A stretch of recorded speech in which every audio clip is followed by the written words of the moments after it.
진보 정치의 미래를 말한다.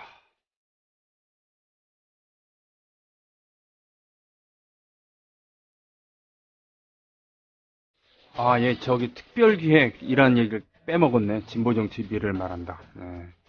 통합진보당 이정희 대표가 천안함 사건 희생자에 대해 북한이 조의를 표명해야 된다고 밝혔습니다. 그동안 통진당의 입장과는 달라진 발언이라는 점에서 주목됩니다. 라고 JTBC 방송 보도 나왔습니다. 천안함 사건, 금강산 사건, 연평도 사건, 그리고 천안함 사건입니다. 여기에 희생된 모든 이들에 대한 북당국의 조의 표명을 제안드립니다. 아울러 또 금강산 관광객에 대한 안전보장 확약도 이루어지길 바랍니다. 라고 얘기를 했는데요.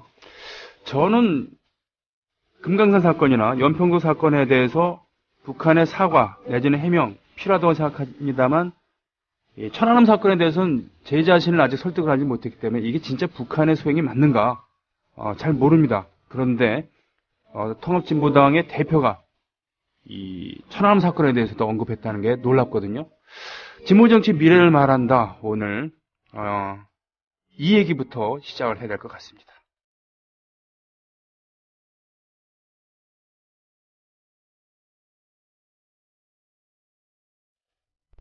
오보에라는 악기는 참 매력이 있습니다. 지금 광고 들으시고 예. 띠리리리리 가브리엘스 오보에죠. 가브리엘스 오보에.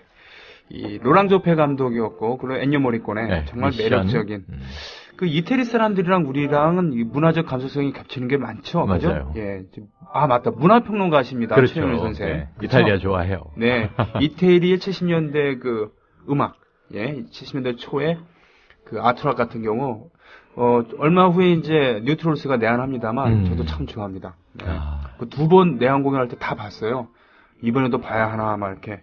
오늘 문화 프로그램 같은데요. 어제 제가 일요일 저녁에 그 없는 시간에 어떻게 좀 중년 아저씨의 몸을 갖고 보겠다고 집 뒤가 바로 산이에요. 그 등산을 하면서 이렇게 트윗을 보는데 우리 물뚝형아님의 트윗이 이게 정치 논쟁을 많이 하고 계신데 오랜만에 반갑게 풍뎅이라는 걸그룹 얘기를 하고 계셔서. 풍뎅이? 네, 풍뎅이라는 아주 요즘 잘 나가는 걸그룹이. 비틀즈가 아니고요? 비틀즈가 아니에요.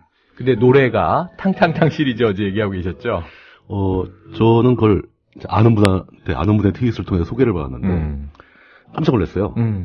아니 이거는 요즘에 트렌드가 엽기라고 하기에도 좀 그렇고, 그렇죠. 엽기에 포함하기도 그렇고, 그렇다고 노래를 못하는 것도 아닌데. 노래 잘해요. 뭔가 분위기는 좀 기이하고. 기이하죠. 알탕. 걸그룹도 갈 때까지 간 거라서 그래요. 네. 크레용팝 같은 밴드가 나오게 된 것은, 그런 팀이 나오게 된 것은 걸그룹이 갈 때까지 갔다. 거기까지 끝이 아닙니다. 오늘 지금 보시면 실검 안에 그 소녀 시절이라고 또 있는데 이게 무슨 또 패러디나 장난이야 그럴 수 있는데 실제 아줌마들이 걸그룹이 결성됐어요. 진짜요? 예. 소속사가 SC 엔터테인먼트. 소녀 시절이 뜰 것 같습니다. 그렇습니까? 진짜요? 미시의 시대가 왔다. 영화에서 그 써니가 한바탕 돌풍을 일으켰었던 그렇죠. 그런 기억. 아무튼 손병의 나란히 가지 않아도라는 그런 장수 프로그램이에요. 이 국민 TV에서는 작년 6월에 시작해서 아직까지 안 잘린. 그리고 다음 개편에도 살아남을 것 같은. 지금 나날이 그 순위가 하락하고 있는데 팟캐스트 방송. 근데 일주일에 한 번 하는 어쩔 수 없이 제가 하고 있는. 그렇죠. 하고 있는. 또 진보 정치 미래를 말한다. 이거는 순위가 올라가고 있으니 이게 참 이게 아닌데요. 손병희 선생님 나란히 가자? 가지 않아도. 나란히 가지 않아도. 제목도 모르잖아 지금. 왜냐면 긴 제목은 나란히만 보이니까. 네네. 그거 순위 높던데요, 뭐. 아니요, 예전에 이거보다 훨씬 높았어요. 그래서 지금 우리가 6주 거쳐서 이제 7주째, 이번 주 다음 주 하면은 이제 8회차로 끝나는 건데요. 사실 1회 할 줄 알았다가 8회까지 간 게 어디냐 싶기도 하지만, 많은 분들이, 제가 최근에야 팟빵에서 댓글을 뒤늦게 보면서, 최영일, 너 말 좀 짧게 해라. 그 다음에 할 거면 세게 해라. 뭐 이렇게 두 가지 요구가 있고요. 또 하나는 미래는 언제 말하니? 이런 게 있어서. 좋아요. 그러면은 제가 차고 가겠습니다. 진보의 미래를 말한다. 진보 정치 미래를 말한다. 일단은 민생편과 그 형이상학적인 거와 형이하학적인 얘기를 나눠서 이번 주에는 형이상학적인, 그러니까 통일에 대한 북한에 대한 관점을 중심으로 해서 형이상의 미래, 형이하의 미래. 진보는 어떻게 이것을 대응해 나갈 것인가? 지금 통일이라는 얘기보다는 종북이라는 그 단어가 지금 횡행하고 있는 종북 몰이란 말도 있고 그렇습니다만 오늘 그 이정희 대표의 발언도 있고 그랬었잖아요. 그렇죠. 예, 그래서 이거를 한번 치고 나가 보시죠. 치고 나간다. 이 치고 나가기에는 이미 선점한 사람이 있어요. 아, 그래요? 통일을 이미 선점한 분이 대통령이십니다. 네, 대통령이시죠. 대통령? 네네. 리프레지던트요? 네, 그래서 네. 통일은 대박 그랬더니 영어로 이 코리아 리유니피케이션 이스 잭팟 뭐 이렇게 나서 나중에 저 네, 보난자 관료들이 모여서 보난자나 잭팟이나 나는 두 개 다 웃긴데. 어떻게 그런 어휘를 선택했는지 그리고 이해하지 이제 못하겠어요. 무려 과거에 이제 동독 지역이었던 작센주의 드레스덴 통일 독트린을 이제 하러 또 날아가셨지 않습니까? 네. 지금 헤이그 이준 열사의 그 어떤 결기가 서려 있는 헤이그에 갔고 이제 베를린에 갈 거고 드레스덴 가서 통일 독트린 하고 온다 이렇게 네. 돼 있기 때문에 이제는 국내에서 신년 기자회견 때 통일은 대박을 아주 글로벌 이 아이템으로 지금 잘 만들어가고 있어요. 그래서 네. 이정희 대표 얘기하셨지만 이정희 대표 이 구구절절한 이야기의 후반에는 이 대통령이 통일을 그렇게 강조했으니 네. 그럼 진정성을 보여라. 네. 진짜 통일을 위한 길을 만들어라라고 하는 그 전제로 네. 북한에도 이제 역제안을 하나 한 거죠. 네. 기존의 입장에선 굉장히 전향적으로 느껴져서 종편과 수많은 이제 이 보수 언론들도 여기에 대해서 언급을 하면서 물론 이제 지금 이 색안경을 끼고 보고 있습니다. 뭐 어떤 입장이냐 하면은 이 어떤 그 위헌정당 해산 위기에 몰린 상황에서 네. 이 국면 돌파용 카드다. 이렇게 예. 이제 다 해석을 하는 거고요. 그럼에도 불구하고 이제 북한에게 직접 직격탄을 날린 언급은 이 사상 최초이기는 해요. 그렇습니다. 그런 측면에서 이거 놀라운 부분이구나. 예. 전향적이다. 전향이든 아니든 내부의 해석하고 외부의 해석은 완전히 지금 다른 상황인데요. 그래서 아까 그 천안함 얘기하셨지만 천안함은 여기는 누구도 자기 설득이 안 되는 게 사실 아닙니까? 그렇죠. 다수 국민도 그렇고 그래서 거기에 대해서 천안함 사건에 그동안 이야기해왔던 본질을 바꾸는 것은 아니라는 전제를 달고 네. 그럼에도 불구하고 말씀하신 대로 연평도는 사실 남북 간의 이제 어떤 무력 충돌이었던 게 사실이니까요. 네. 부분적이지만 금강산은 또 우리 관광객이 거기서 피살당한 게 또 사실이니까요. 그렇죠. 네. 근데 이제 천안함은 사실은 이제 MB 정부에서 최대의 영구미제 미스테리 아니냐 네. 하는 사건으로 가라앉아 있는데 이 영화도 있었고요. 그 네. 진실에 대한 예, 예. 그럼에도 불구하고 이제 그것까지 같이 묶어서 북한이 사과하라가 아니라 조의를 피해줬으면 좋겠다. 네. 왜냐하면 오이사 조치를 해제하고 금강산 관광 재개하자라고 하는 것이 북한의 이제 작년 말부터 올해까지 집요한 요구이기 때문에 네. 그렇다면은 그 전제를 북한이 또 먼저 보여라 하는 좀 이제 이 중간자적 매개적 이 발언을 했다고 하는 점에서는 저는 상당히 고무적이다. 네. 이렇게 평가를 하는데 예. 문제는 이게 좀 늦은 감은 있다. 많은 분들이 그렇게 느낄 수도 있을 것이다. 벼랑 끝에 사실은, 몰려서야 네, 이런 네. 발언이 나오는구나. 네, 네. 또 이제 이 평하는 분들도 계시겠죠. 네. 그렇게 평하는 분이 바로 여기 있습니다. 예. 예. 너무 늦었죠. 음. 이제 와서 그런 얘기를 한다는 게 어떤 의미가 있을지 모르겠고요. 기본적으로 그렇습니다. 그러니까 지금 현재 남북의 관계가 형성된 거에서 그러니까 지금 현재 통합진보당의 주류를 구성하고 계시는 그분들이 과거 이제 NL계열 운동권으로 활동할 때 80년대 후반부터 이제 통일운동에 앞장선 그 공로는 저는 100% 인정을 합니다. 네. 하지만 그 통일운동의 맥을 이어봐서 어떤 현실적인 궤도에 올려놓은 것은 그분들은 아니었어요. 그건 오히려 김대중 노무현으로 이어지는 그 민주정부 10년간의 구체화됐다는 거죠. 네. 과거 운동권들의 통일 논의는 다분히 감성적이고 환상적이었다라는 평을 피할 수 없을 겁니다. 하지만 그 통일 논의가 시작돼서 실제로 남북 정상회담이 2차례 벌어지고 네네. 양쪽의 경제 협력, 개성공단이라든가 금강산 관광이 시도되고 네네. 그렇게 한 것은 그러니까 지금 현재 민주당의 업적인 거죠. 물론 이 문제 가지고 이제 합당 과정에서 네네. 그 두 선언의 정신을 넣네 마냐고 논란이 있었지만 예, 예. 그런 상황에서 지금 통합진보당의 이정희 의원이 그런 발언을 한 건 일단 시기적으로 너무 늦었다. 네. 또 하나 있고 그다음에 이거를 진짜 그렇게 생각하고 발언을 하는 것이냐 하는 의심도 거두기 힘들고 진심에 대한 예, 그냥 제스처 아니냐. 네. 그리고 또 하나 막 끝으로 말씀드릴 건 저는 아직도 그분들이 북한에 대해서 현실적인 인식을 갖지 못하고 있다라고 판단하고 있습니다. 예. 그러니까 이거는 만약에 통합진보당이 뭐 해산된다 하더라도 그분들이 다 어디로 사라지는 거 아니니까 네. 결국 어떤 형식으로든지 사회 활동을 계속 하실 거란 말이죠. 네. 그때 가서라도 이 그분들이 갖고 있는 북한에 대한 인식은 좀 현실화할 필요가 있다. 현실적으로 바꿀 필요가 있다라는 말씀을 드리고 싶네요. 그렇군요.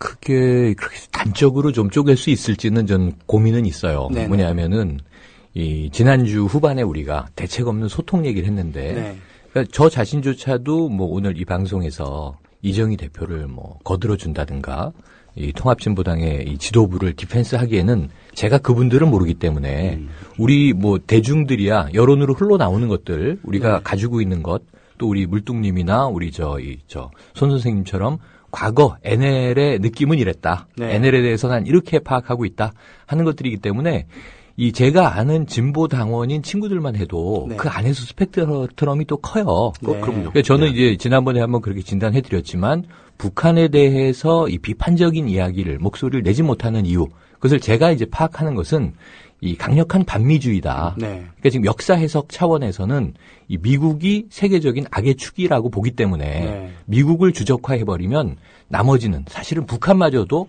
체제는 다르고 분단의 역사가 길지만 역사주의 플러스 민족주의적인 관점에서 미국보단 북한이 우리와 더 가까운 거 아니야? 이런 또 어떤 이질성과 동질성의 차이가 생길 수 있거든요.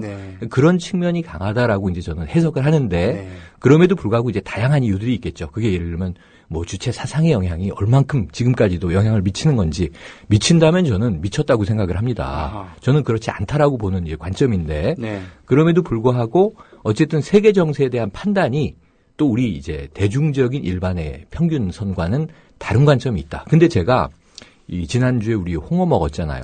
홍어 얘기로 시작해서 홍어 먹으면서 끝났잖아요. 사만 먹고 우리 막걸리 먹었는데 그때 이제 고등학교 시절 얘기해드렸지만 그게 이미 이제 30여 년 전이지만 그때 이제 제가 어떤 원로 교수님 한 분 댁에 학교 은사님이 학생들 데리고 가서 그냥 이렇게 이 차 마시는 가벼운 자리를 하다가 뭔가 좀 무거운 이야기를 해야 될 것 같아서 선생님 시절이 저희 청년들에게는 다소 부럽습니다. 이게 이제 사실 논리보수적인 얘기지만 부럽다는 게 일제 때 얘기를 하는 거죠. 항일투사 출신이었거든요. 그땐 전선이 명확했던 시절. 그때는 정말 주적이 일본 놈 그러면은 우리가 한민족이라면 다 피가 끓었으니까 항일을 그렇게 앞장서서 하실 때는 얼마나 이 젊은 시절에 보람이 있으셨습니까? 근데 지금 저희들은 굉장히 편안한 세대에 태어나서 그런 목표 의식이 좀 불분명한 게 이 피 끓는 청춘으로 섭섭합니다. 그랬더니 야단을 치시는 거예요. 하루 종일 온화한 분이셨는데 통일은 누가 하나 이렇게 얘기를 하시는 거예요. 그때 제가 각성이 제법 됐어요. 그렇구나. 우리가 그러면서 그분은 지금 우리가 완전 독립이 된 게 아니요 이런 얘기를 하시는데 이게 10대 후반 하이틴 시절이죠. 한참 그 혈기왕성하고 놀기 좋아할 때 그런 우리의 또 목표가 남아있구나. 근데 지금 제가 중년이 된 나이에도 통일도 요원하죠. 아직도 분단국가죠.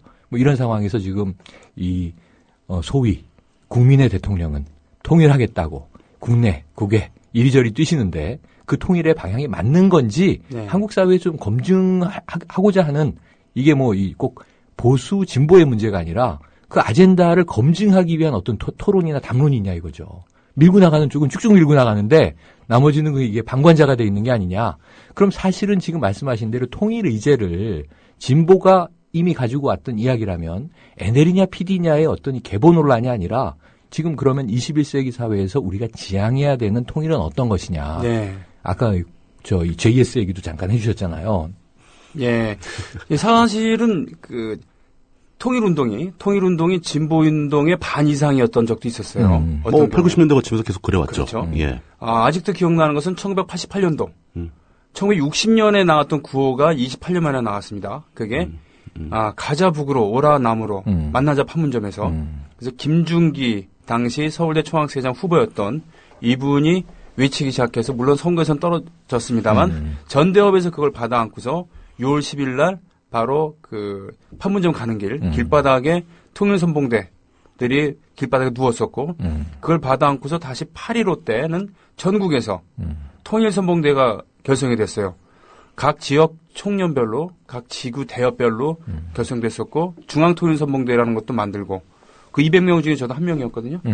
그래서 여기 예전에 시외버스 터미널이 있었을 때 이쪽에 은평구 쪽에 그 수색이었나 거기가? 그렇죠. 그 앞에서 잡혀갔죠. 제주도의 그 제총협 출신의 여학생 여자 총학생회장이 하고요! 하고 외칠 때 저도 우르르 나가서 잡혀갔습니다. 물론 그 전에 광주랑 대전을 거쳐서 통일선봉대 일기 출신인데 그때를 상상하다 보니 그때는 머리 기르셨었죠. 그럼요. 네. 그때는 그게 진보운동이었어요. 그리고 추호도 의심치 않았습니다. 그게 우리나라의 모든 모순의 근원은 이 분단 모순이다. 통일을 문제를 해결해야 되고 이거의 최대 원흉은 미국이다. 그리고 북한 당국은 처부수해야 될 게 아니라 잘 알아야 되고 협력을 얻어내야 된다. 그래서 그 일환으로서 북한 바로 알기 운동, 그래서 북한 영화 상영을 하기도 하고 북한 음식 먹어보기도 하고 뭐 이러했었거든요. 이것이 80년대 말과 90년대 초를 관통하는 운동권에 상당히 큰 지분을 갖고 있었던 진보운동의 일부분이었단 말이죠. 그런 상황에서 네. 그렇게 아무도 북한에 대한 그 다양한 정보를 갖고 있지 못한 상태에서 네. 그 분단된 역사의 그 슬픔을 안고 네. 그 통일이라는 것을 향해서 다 뛰어가던 그런 통일운동을 제가 처음부터 이제 굉장히 감성적이었고 네, 네. 너무 그 현실적이지 못한 통일운동의 방향이었다. 돌이켜 생각해 보니 그렇게 이제 제가 비판을 하고 있는 거고요. 네, 네. 그다음 잠시 또 언급을 하자면은 그 통합진보당 분들이 가지고 계시는 그 미국에 대한 관점도 네. 이거 역시 당시 통일운동만큼이나 감성적이고 좀 비현실적이지 않은가. 왜냐하면 이제 저도 미국이란 나라에 대해서 굉장히 안 좋은 감정을 많이 갖고 있습니다. 그 사람들이 잘하고 있는 것은 거의 안 보이고 네. 그 사람들이 잘못하고 있는 것. 특히 진보그룹 전체를 관통하는 가장 큰 주제는 저는 신자유주의라고 생각하는데 신자유주의를 전 세계에 전파하고 있는 선봉이 미국이고 그렇죠. 그런 관점에서 미국은 충분히 비판받아야 합니다. 하지만 여태까지 역대 존재해왔던 그 세계적으로 주요한 국가들의 품질과 그 국가들이 어떤 가치를 위해서 움직이고 있는가를 봤을 때 그 미국에 대한 반감도 특정한 어떤 행동에 대한 반감으로 나타날 필요가 있고 미국이 잘하고 있는 것과 못하고 있는 것을 구분해 볼 필요가 있지 무조건 미국은 완벽한 적이다 라고 간주할 수는 없다는 거죠. 그렇죠. 예. 그래서 반미라는 것도 선별적으로 가야 된다는 거죠. 미국이 사실 우리의 가장 큰 시장입니다. 물론 중국이 등장하면서 2위로 밀렸지만 우리의 가장 큰 시장이고 또 미국과 그 우리나라는 굉장히 강력한 군사 동맹 국가입니다. 네. 이게 우리가 일방적으로 속국이라고 볼 수 있는 관점도 있지만 점점 시간이 흘러가면서 미국이 오히려 우리한테 군사적으로 도움을 요청하고 있는 상황입니다.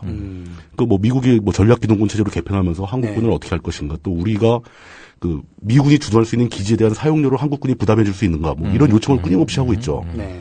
뭐 이런 거를 좀 국제 정세를 현실적으로 바라보고 냉정하게 비판을 할 필요가 있지. 네. 미국이 뭐 극악무도한 완벽한 적은 아닙니다. 그러니까 네. 그게 맞아요. 나이가 들어가면서 우리가 세상을 보는 시각이 좀 현실적이 되고 네. 혹은 진보적인 관점의 열정은 유지됐으면 좋겠지만 네. 거기에 우리가 좀 철학적인 어떤 이제 논리성이 부여된다고 하는 그럼요. 것이 네. 자, 북한은 적이다. 우리가 반공사상 이렇게 배워왔던 게 아니라 네. 북한 정권이 북한 주민 다수를 독재하고 있구나. 네. 정권이 나쁘네. 3대 세습까지 하고 이게 왕조 아니야? 이렇게 이제 비판할 수 있다면 네. 북한 체제를 그럼 어떻게 우리가 대화로 이끌 수 있을 것인가? 네, 이게 네. 일종의 현실적인 집권 정부에서 나타났던 게 햇볕 정책이잖아요. 그렇죠. 근데 그 가치가 지금 또 완전히 함몰되고 있잖아요. 어찌 보면 이후 정부들에 의해서 네. 그런 부분들에 대해서 우리가 뭐 한국 사회의 최소한 뭐 지성까지는 아니어도 지식인적 존재라면 거기에 대해서 뭔가 목소리를 내야 될 필요가 있고 네. 북한 주민과 북한 정권을 분리해서 보자. 마찬가지로 네. 미국도 이 미국의 민중들은 또 뭐 다 잘 사냐 이거죠. 사실 우리가 자본주의, 신자유주의, 미국의 럭셔리한 부자들, 헐리우드의 스타들을 이렇게 선망하더라도 네. 다수 의료 체제는 우리보다 못한 거 아니야? 마이클 모어 시코 같은 거 보면 네. 미국 개판이잖아. 쿠바보다 못하네. 또 이런 지점들도 있단 말이죠. 네, 그러니까 네. 그 넓은 미국 사회의 다종다양한 어떤 이 부분들을 입체적으로 우리가 조망을 해서 정말 우리가 뭐 좋은 관계를 맺어야 할 것, 혹은 좋은 영향을 또 받아올 것, 또는 우리가 거부해야 할 것, 혹은 거기에 반대해야 할 것, 이런 것들을 정말 이 깨알처럼 분리해서 해석하고 분석해서 우리의 정말 동지들에게 공유하는 노력들, 그러한 이제 학습적인 어떤 그 역량 투입, 이런 것들이 이제 우리에게 지금 필요한데, 문제는 어떤 안타까움이 있냐면 70년대 장준하 선생을 생각해 보자고요. 네. 이분은 좌파도 아니고 민족주의 우파예요. 그렇죠. 그렇잖아요. 네. 백범 선생의 이제 밑에서 열심히 독립운동하고 네. 그 미국의 OSS에 들어가서 국내 진입하려고 훈련 받다가 해방 후에 고국에 돌아와서 이분이 박정희 정부에 대해서 평생 반독재 투쟁을 하다가 의문사를 당하지 않습니까? 네. 근데 이분조차도 무슨 얘기를 하냐면 모든 통일은 좋은가? 그렇다 이렇게 얘기를 합니다. 네. 통일이 간절하다. 그리고 그 이후에 뭐 문익환 목사 얘기도 하고 그랬습니다만 이 움직여주는 조직이라고 하는 것이 청년학도밖에 없으니까 그 머리에 허연 백발이 성성한 할아버지들이 결국은 대학생 무리하고 뭉쳐서 뭔가 이제 이 목소리를 높였던 거 아닙니까? 그럼 그 이후에 정말 국민의 정부, 참여정부, 햇볕 정책을 추진했거나 계승을 했던 그 소수의 현실 정치 그룹 외에는 통일에 대해서 구체적인 액션을 했던 이 실체들이 없다. 그런 측면에서는 아까 말씀하신 대로 통일 정책, 통일 운동, 뭐 통일에 대한 다양한 이제 아젠다 세팅과 대중적 공유의 노력, 실천 활동 이런 것들이 공공이든 민간 영역이든 여기서 뭔가 이제 흐름들이 만들어져 나왔어야 되는데 지금 이렇게 봉쇄되어 있는 이유는 무엇일까에 대해서 이것도 진보적인 자성이 필요한 대목이죠.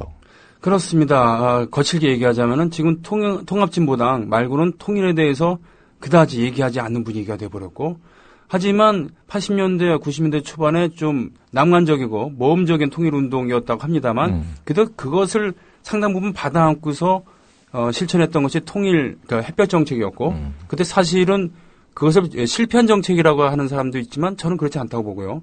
그때가 가장 평화로웠던 시기다. 네, 이런 거 했을 때 지금 통일은 대박이다라고 지금 대통령이 얘기하고 있습니다만 실제로 남북 간의 관계 정상을 위해서 노력하는 건 지금 없는 이 상태에서 통합진보당을 제외한 진보 다른 블록에서는 통일에 대해서 지나치게 얘기를 하진 않고 있다.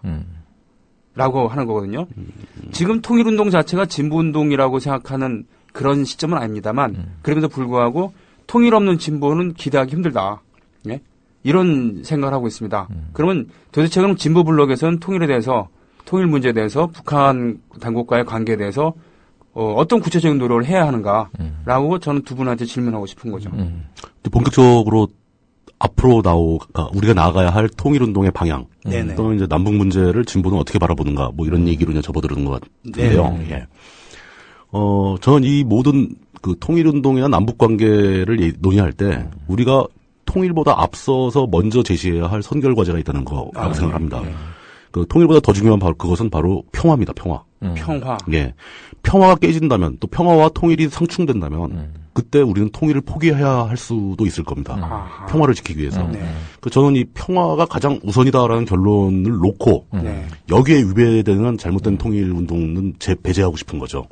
그러니까 평화의 반대로서의 통일운동이라든 건 전쟁밖에 없잖아요. 있습니다. 혹은 군사적인. 또 어떤 평화에 위배되는 통일운동이 이제 흔히 조갑재 씨 같은 분들이 주장하시는 북진통일이 있습니다. 그러니까 결국은 전쟁 혹은 무력. 탱크를 몰고 들어가겠다. 또는 정몽준 의원도 이제 우리 핵무장론도 얘기하고 그러니까. 이런 식으로 무력에 의한 통일은 저는 절대 반대입니다. 이건 논의할 가치조차도 없는 얘기라고 생각합니다. 그건 뭐 지지. 왜 그러냐면 아주 제3세계 어디 구석에 있는 나라가 아니고 전 세계의 최강대국들이 딱 선을 대고 있는 나라가 우리나라고 한반도의 지정학적 특성이라는 게 있고요. 한반도에 만약에 무력이 사용되는 상황이 온다면은 저희는 생존권을 전혀 보장받지 못합니다. 그렇죠. 쉽게 말해서 다 죽습니다. 그러니까 일단 평화가 가장 앞서 있어야 한다. 이 평화에 위배되는 통일 정책은 논의할 필요 없다라고 저는 보고 있는 거고요.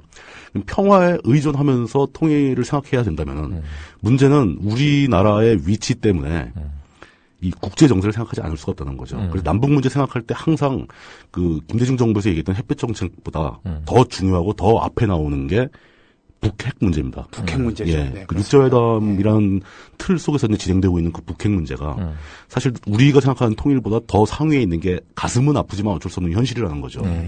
왜냐하면 북핵 문제에 대해서는 우리가 어떻게 접근할 수 있는 방법이 없습니다.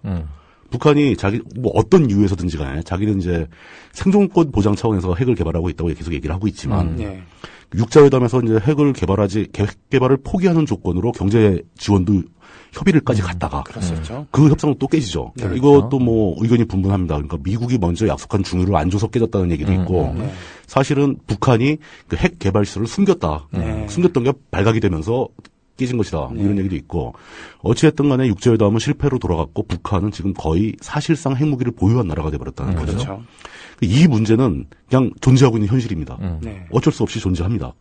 거기에 대해서 우리가 어떤 특별한 일을 할 수 있는 방법도 별로 없고요. 육자회담을 내용을 주시하면서 그 한반도 그 동북아 정세의 안정을 위해서 북한은 핵을 포기했으면 좋겠다라는 의견을 계속 내는 그리고 핵을 포기할 때 어떤 대가를 주겠다는 그 카드밖에 우리는 들고 있지 않다. 그 육자회담에서는 별로 논의할 게 없다는 생각입니다. 사실은 김대중 대통령이 살아계셨을 때 끊임없이 주장했던 게 핵은 절대로 안 된다. 다만 그렇기 때문에 그 핵 없이 안전을 만들기 위해서라도 햇볕 정책은 필요한 것이고 그리고 핵과 상응하는 그런 카드를 던져줘야 된다. 안전 보장시켜줘야 된다. 그러나 그렇죠. 한편으로는 북핵은 절대로 안 된다라는 말씀을 하셨고 사실 저는 이거 꽤 동의합니다. 저도 동의하는데 현실적으로 이미 그 제한은 깨졌죠. 그렇죠. 북한이 핵을 그래 버렸어요. 보유하게 됨으로써 그러니까 아무리 원시적인 모델이고 약한 모델이라고 하더라도 북한은 지금 약간의 핵무기를 보유하고 있는 거로 봐야 될 겁니다. 근데 그럼에도 불구하고 이게 미래를 가상 시나리오로 그려보면 이게 남과 북이라고 하는 한반도라고 하는 이제 작은 나라가 또 둘로 쪼개져서 그렇죠. 쪼개진 이유는 역사적으로 결국은 열강의 어떤 뭐 대립선 우리가 아는 에친슨 라인이 이제 설정되면서 우리 의지와는 상관없이 분단을 당한 거잖아요. 미소 양국에 의해서 그러니까 일본이 물러나고 민족 의지와 같은 게 없이. 네. 근데 그렇게 보면은 우리가 이 핵 문제에 대해서도 20세기가 전지구적인 냉전 시기였단 말이에요. 네. 그렇죠. 그때 소비에트 유니온과 이 미국을 중심으로 한 서방 국가 체제에서 2차 대전 후에 이제 미국이 독주를 하니까 반반 나눠 먹고 서구권, 동구권 이렇게 부르고 양쪽이 다 쓰면 지구를 여러 번 파괴할 만큼의 핵을 보유했단 말이죠. 네. 양국가가. 네. 거기에 이제 프랑스, 영국, 독자적으로 이탈리아, 뭐 인도, 우리도 핵을 가져야 되겠다 해서 이제 핵 보유국들이 막 생겼지 않습니까? 우후죽순처럼. 네. 그런데 결국은 이제 이 소련이 무너지게 되고 그 전에 먼저 89년부터 베를린 장벽이 무너지고 지금 우리가 얘기하는 하나의 이제 우리의 모델이 될 수 있는 하지만 타산지석으로 삼아야 될 모델인 독일 같은 경우가 갑자기 준비되지 않은 급박한 이제 통독으로 이어지고 그 과정에서 핵무기를 계속 좀 제거해 나가기 위한 노력들을 미소 양 당국 간에서 한 라인을 가지고 닉슨과 키신저의 작품이지만 핑퐁 외교를 비롯해서 이제 서방 세계와 동구권이 이제 이야기를 하기 시작하잖아요. 그렇죠. 그러면서 이제 핵은 우리가 해체하자. 근데 이제 신뢰가 없었던 거죠. 근데 결정적으로 고르비라고 하는 유별난 소련의 서기장, 결국 마지막 서기장이 됐습니다만 등장해서 이 우리가 지금 이 진보의 미래는 무엇인가, 이제 좌파가 미래가 있는가 이야기하는 것처럼 그때 등장한 유명한 말이 뭐 프레스트로이카 그런 얘기도 있었습니다만 인간의 얼굴을 한 사회주의, 스탈린주의에 대한 어떤 이제 반격 같은 거였죠.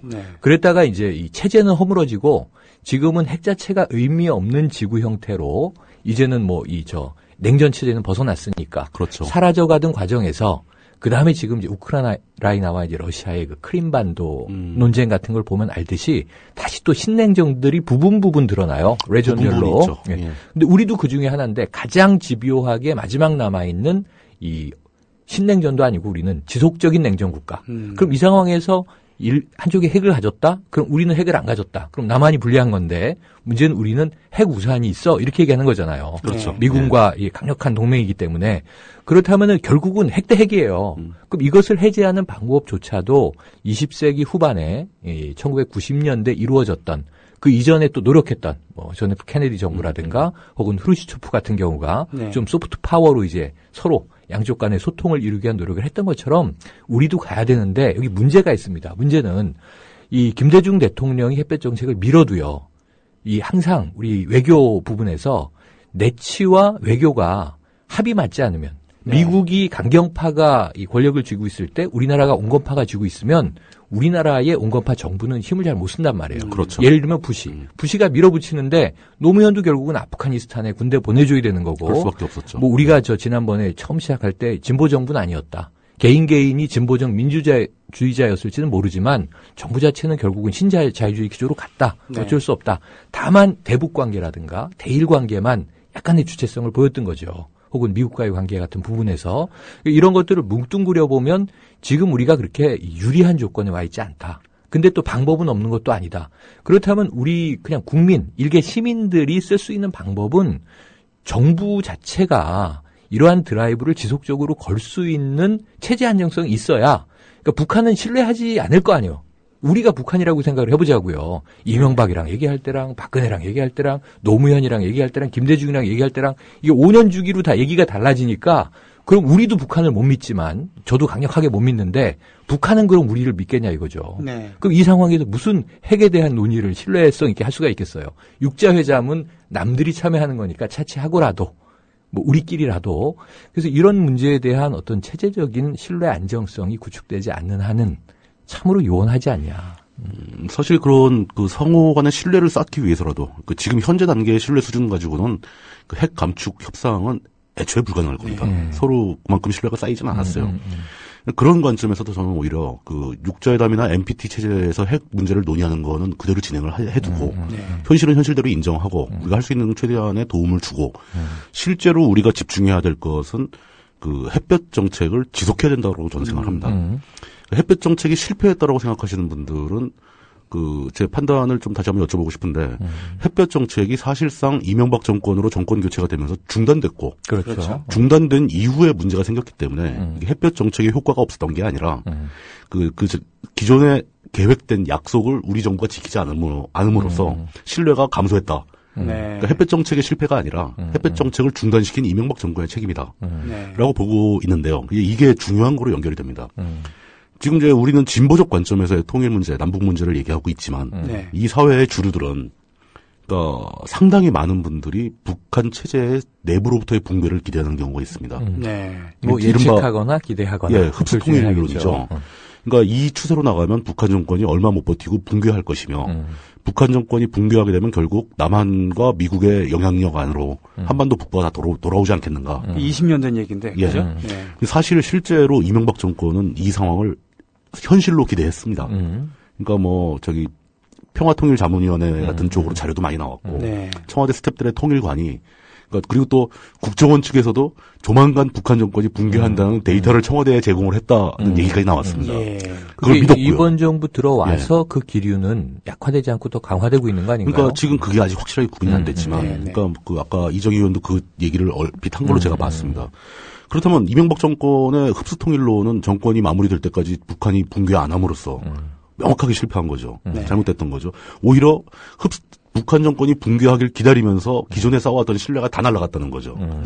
그래서 뭐 개성공단도 거의 중단되는 사태까지 갔었고 금강산 관광 중단돼 버렸고 모든 경제 협력 라인이 다 끊어져 버렸고 그런데 박근혜 정권에 들어와서 그 통일은 대박, 뭐 잭팟, 보난자 이런 얘기 나오는데 사실 그렇게 통일이 좋은 거라고 얘기하면서도 이 통일, 그 좋은 통일을 위해서 어떻게 갈 것인지에 대한 로드맵은 한 번도 얘기를 안 했습니다. 그거는 이제 북한을 뺀 다른 나라들하고 주로 얘기를 하죠. 다른 나라한테도 그러니까 뭐 어떻게 하겠다는 건지 북한하고 합의를 해서 뭘 하겠다는 건지 아니면 북한이 무너질 거라든지 그런 얘기 없이 계속 통일은 좋은 거라고 그러니까 속된 말로 바람만 잡고 다니는데 그렇죠.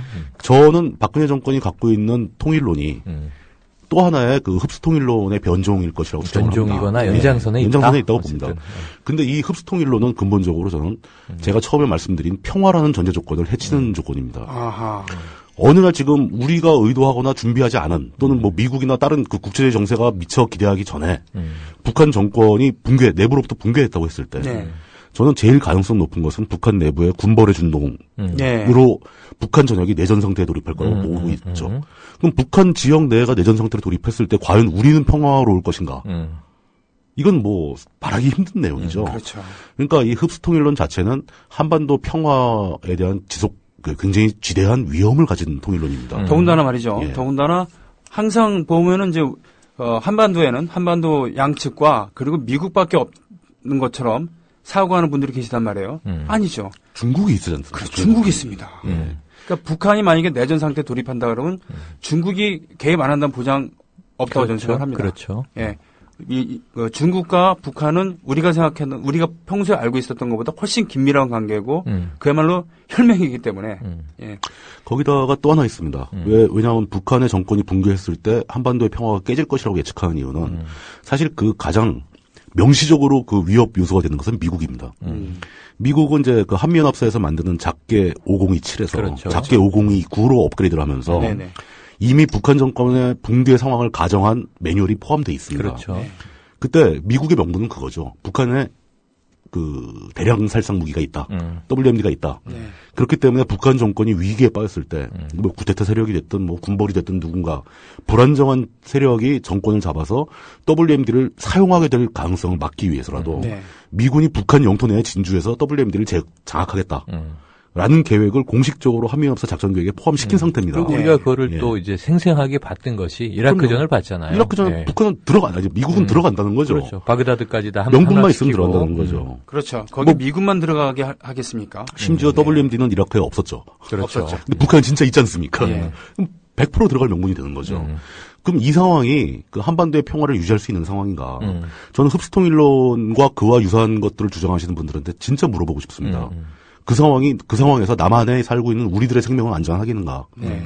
전 전혀 아니라고 생각하거든요. 그래서 지금 이제 주로 물뚝 형님이 말씀해 주신 이 군사적인 복잡성뿐 아니라 아주 단순 논리로 생각하는 거는 위험하다. 굉장히 위험하죠. 그리고 이건 한번 촉발되면은 정말 어떻게 저지할 수가 없는 상황이다. 예측 가능성이 없습니다. 어디로 튈지 모르는 거죠. 하는 거 플러스 만에 하나 북한 정권과 북한 주민이 그러니까 우리가 이제 나쁜 선례를 하나 가지고 있는 것이 아까 통독 말씀을 잠깐 드렸었는데 이 통독은 정말로 이 사고 없이 굉장히 특이하게 아주 운이 좋았던 그리고 경우죠. 그 운이 좋았을 뿐만 아니라 그러한 이제 통독 과정을 위해서 이미 독일은 우리보다 수십 년 먼저 삼통 정책이 있었고요. 그럼요. 한 25년 전부터 준비를 했었죠. 통신, 통행, 그 외에 이제 우편, 통편 뭐 다 가능했었고요. 그리고 이제 그 김대중 대통령이 그렇게 이제 존경하고 바람하지 않았던 빌리 브란트 수상의 동방 정책.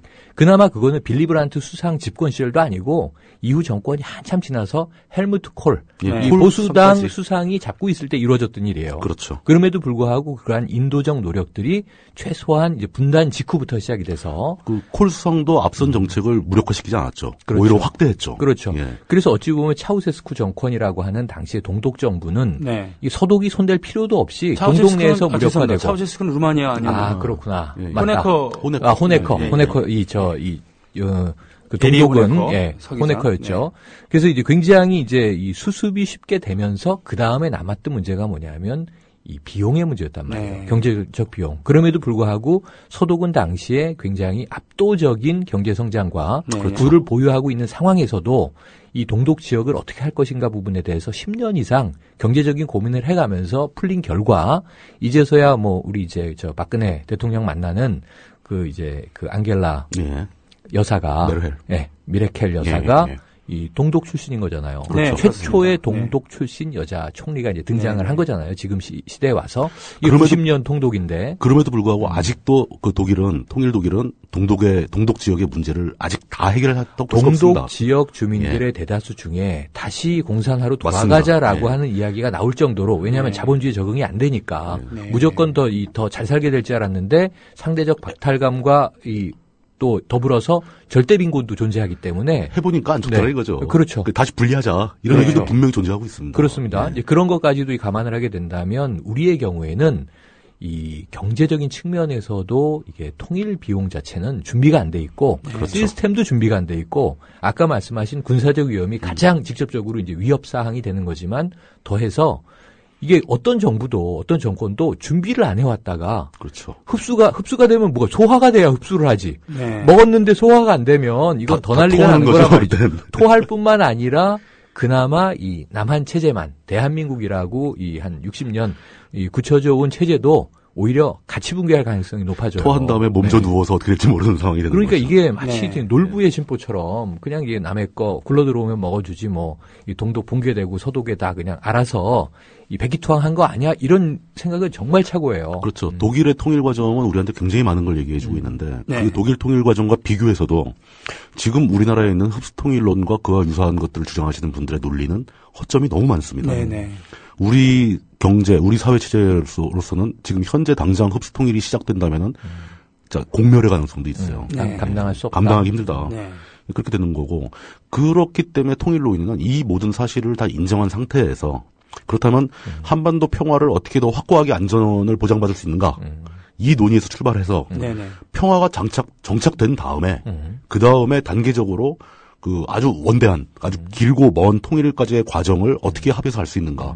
이 순서로 가야 된다는 거죠. 그런 측면에서 이게 이 남북 간의 이거를 이제 종북으로 모는 거죠. 남북 간의 이 당사자 간 대화를 통해서 푼다. 이거는 사실은 이제 72년에 이 박정희 대통령 시절에 이미 합의한 남북의 이제 7.4 공동성명이고요. 민족끼리 자주적으로 평화적으로 이 세 가지가 그 이후에 6.15, 14에 다 반영돼 있는 건데 지금 6.15, 14만 뭐 통합신당 내에서도 빼니 많이 하고 있고 7.4의 정신이 그대로 가는 거란 말이에요. 이거는 보수냐 진보냐 상관없이 갔는데 지금 여기서 통일 논의는 우리 민족끼리 해야 된다. 그럼 우민끼, 우리 민족끼리 하면 우리는 바로 종북으로 몰리거든요. 하지만요. 네네. 예.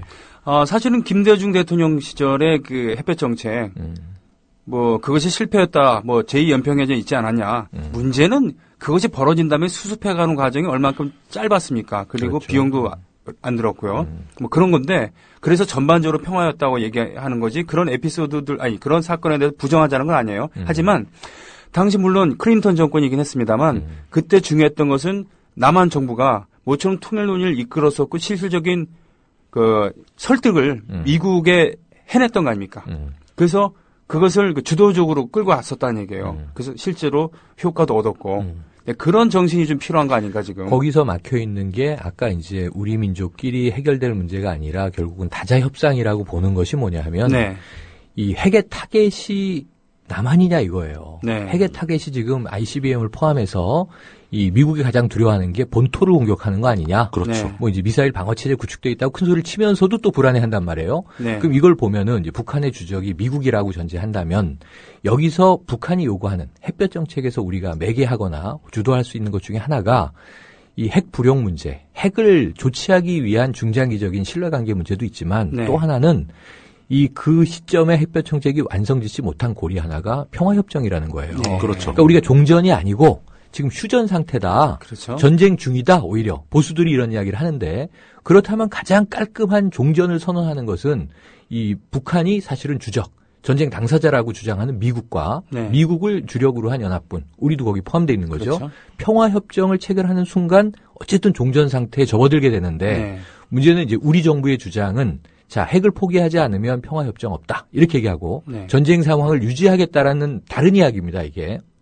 상황으로 보면 또 미국의 경우에는 평화협정 직전까지 갔다가 대한민국 정부만 주도적으로 북한을 통제할 수 있고 견제할 수 있고 너희끼리 해결할 수 있다면 우리는 사인해줄 용의가 있어까지 갔었지만 결국은 그게 사인이 안 됐단 말이죠. 네. 그게 부시정부에서는 이제 계속 어떻게 타격 못해서 안달인 느낌으로 우리 국민들이 불안불안하게 이제 그 부시정권 2기를 이제 넘겨왔고요. 부시 정권에서야 북한을 악의 축으로 봤지 않습니까? 그랬죠. 악의 축으로. 아주 유명한 발언이었죠. 그렇죠. 네. 그 상황일 때 네. 지금 이 평화협정은 왜 이루어지지 않고 있는가? 여기에 대한 정치적인 해석도 햇볕 정책을 완성짓기 위한 중요한 하나의 이제 꼭 거치고 넘어가야 할 지점이다. 중요한 지점이죠. 네. 제 생각에는 평화협정이 이루어지지 않은 이유는 그 정도 수준의 양측의 그 신뢰가 쌓이지 그렇죠. 않았다라고 그렇죠. 보는 겁니다. 네. 그러니까 분명히 북한과 통일을 긍정적으로 생각하고 전향적으로 생각하던 그 민주당 정권, 우리의 민주정부 10년간 정권을 잡은 사람들이 있었지만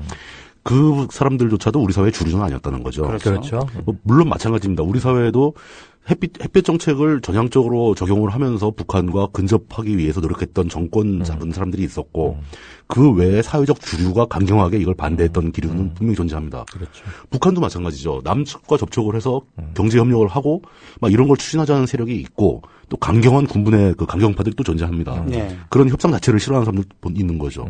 이런 복잡성 속에서 그냥 그 어떤 실질적인 신뢰가 쌓이기 이전에 평화협정을 체결하자라고 달려간 것은 저는 약간 전략적인 순서가 바뀌었다. 네. 전략적인 미스가 있었다라고 보고 있는 거고요.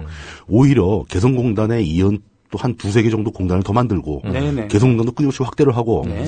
그렇게 해서 상호 간의 신뢰가 확보되면은 평화협정은 자연스럽게 따라온다는 거죠. 네.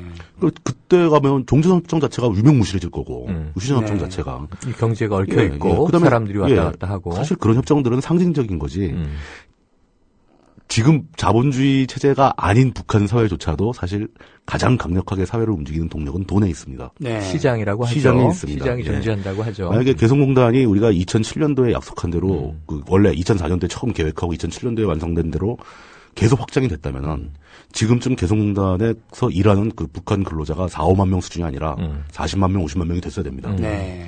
이 정도 40만, 50만의 노동자가 우리나라 사람이 소유한 공장에서 일을 하고 그 매달 봉급을 받아가고 네. 그 봉급이 북한 사회에 그 외화를 공급할 수 있는 창구 역할을 하게 되고 엄청난 일이 되는 이렇게 것이죠. 이런 개성공단이 또 한 두세 개 더 생기고 이래 버리면은 사실 평화협정 같은 거 없어도 평화 유지됩니다. 그렇죠. 실질적으로. 실질적인 평화 체제가 예. 되니까.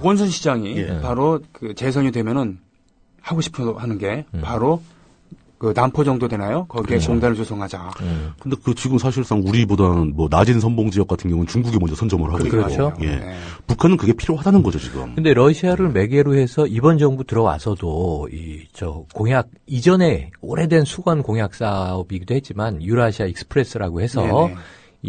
우리 한반도에서부터 유럽까지 달려보자. 부산까지, 예. 부산서부터 파리까지, 그렇죠? 뭐 런던까지 그래서 간다. 이제 그 라진 쪽에는 또 이제 러시아에 우리가 투자를 하는 방식이긴 하지만 결국은 남북 이 경제협력 지구가 그렇죠. 또 생겨났어요. 예. 그렇게 보면 지금 가고 있는 건데 문제는 이 신뢰 문제는 결국 지금 물꼬를 터서 시작을 해도 한 20년 지나야 되는 거고 그럼요. 시간이 한참 걸리죠. 해마다 남북 예. 정상들이 만나서 자주 서로 체크하고 만나야죠. 예. 또 정권이 교체되면 또 승계받아서 만나고 해야 되는데 지금 일단은 국민의 정부 때의 햇볕 정책은 실패다라고 규정하죠. 왜냐하면 그때 너무 퍼주기를 해서 그때 핵 다 만든 거 아니냐 퍼준 비용으로 우리 지원으로 사회 주류의 의견이 그렇게 돼버린 그렇게 거죠. 이제 예. 이게 저 주류라고 동의하긴 싫은데 어쨌든 다수. 이제 기득권 보수들의 네. 이제 해석이 그러하고 기득권도 아닌 네. 노인분들이 그 사람이라서 이건 기득권도 아니고 다수예요. 그냥 나이도 일종의 기득권으로 치고 권위주의 사회니까 한국 꼰대들 사회는.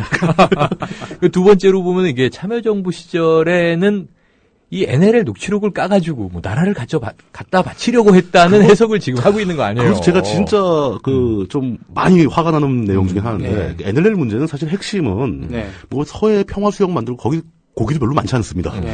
제일 중요한 것은 참여정부가 원했던 것은 해주항 개항이었거든요. 그렇죠. 개성에 바로 근접해 붙어있는 해주항을 개항시키면 얻을 수 있는 이익이 장난이게 많습니다. 일단 뭐 물류 수송이 훨씬 편해지고 대중국 직접 수출이 가능해지고 뭐 우리나라의 원자재가 바로 개성으로 들어갈 수 있는 창구가 열리고 이런 것도 있을 뿐더러 더 중요한 것은 개성공단 만들었을 때 우리 남한이 얻었던 가장 큰 이익은 안보상의 이익은 개성공단에 주둔하고 있던 보병 육사단과 육들 포병여단이 뒤로 물러났습니다. 북한에 북한군이 그 결과 어떤 혜택이 나왔냐면은 그 육들 포병여단이 개성 남부에 주둔했을 때 그 사람들의 그 군인들의 장수정포가 우리나라 용산구까지 사정거리가 됐어요. 그렇죠. 뒤를 후퇴는 바람에 사정거리가 파주 이북까지 빠져버린 거예요. 서울 외곽으로. 그러면 안보를 생각하는 사람이라면 이거만큼 좋은 일이 없다는 거죠. 그렇겠네요. 해주항도 만약 개항이 되면은 해주항에 주둔하고 있는 북한의 보병과 해군들이 그 위에 있는 항구로 후퇴를 해야 됩니다. 그렇죠. 해주항은 우리 역사적으로도 매우 중요한 의미가 많죠.